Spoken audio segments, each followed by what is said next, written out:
C'était une première d'un dispositif qu'on a imaginé qui s'appelle Parlons Éco et qui a pour but essentiellement de rapprocher la collectivité que je représente, c'est-à-dire les sorts du compta et ses techniciens, avec les chefs d'entreprise. Le format, j'ai trouvé ça très intéressant puisque c'est un format débat de 2 heures dans lequel on a énormément d'informations pratico-pratiques. Ça nous permet d'avoir des informations quand même assez claires et précises sur ce qu'il est possible d'avoir et d'obtenir aujourd'hui de l'État français. Je trouve que c'est un bon format pour rencontrer du monde, des dirigeants d'entreprise et créer du lien et être plus fort ensemble avec des projets, des initiatives communes. J'y ai trouvé vraiment des informations très intéressantes que je peux mettre en place rapidement, dont notamment des systèmes d'application sur la mise en place de nos projets de développement.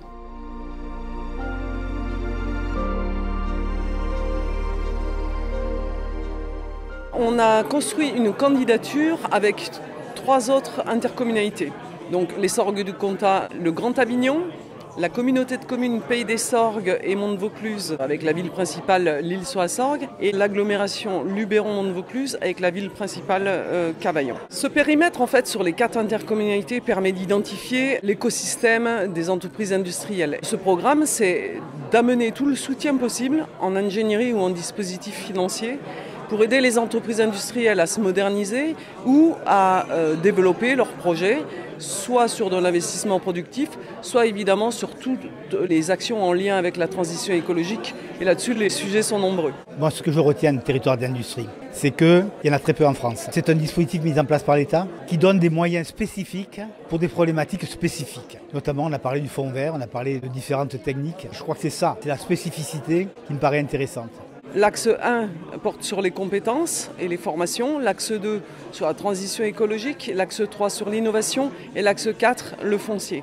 Et donc, chaque territoire d'industrie doit mettre en place un plan d'action par rapport à ces 4 axes. Dans les axes, il y a bien sûr l'axe des personnes. Les problèmes de recrutement, c'est des problèmes qui nous impactent. Et il y a tout ce qui est écologie, qui est une dimension incontournable du moment pour les entreprises, pour grandir aussi. Et les dispositifs d'accompagnement, d'aide aux entreprises qui ont été présentés, c'est des sujets sur lesquels on va évidemment travailler pour essayer d'accompagner la société. Que ce soit sur la transition écologique ou le foncier, c'est un véritable accompagnement. C'est-à-dire que maintenant je sais que j'ai un guichet unique, j'ai pu mettre un visage sur un nom, sur les personnes qui vont pouvoir m'accompagner.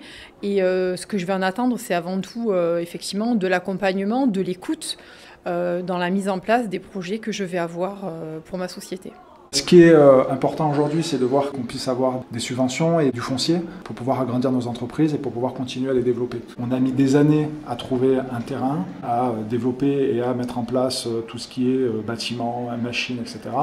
Et donc du coup, c'est un délai qui pourrait être réduit.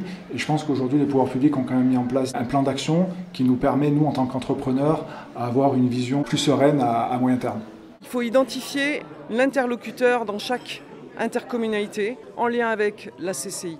Ensuite, à nous, c'est vraiment notre métier de faire le relais avec les services régionaux et les autres opérateurs associés au programme territoire d'industrie. Les entreprises à retenir, faire remonter ces projets vers son intercommunalité, le service développement économique. Ce que je retiens, c'est qu'il y avait beaucoup de technicité, beaucoup d'informations. On se parle, on échange, on fait des projets ensemble. Et ce moment de convivialité est au moins aussi important que la technicité des exposés qui ont été faits. Ça prouve qu'il y a un véritable écho. C'est une première aujourd'hui de ce Parlons Éco, mais j'espère qu'il y aura une seconde édition, une troisième édition, etc.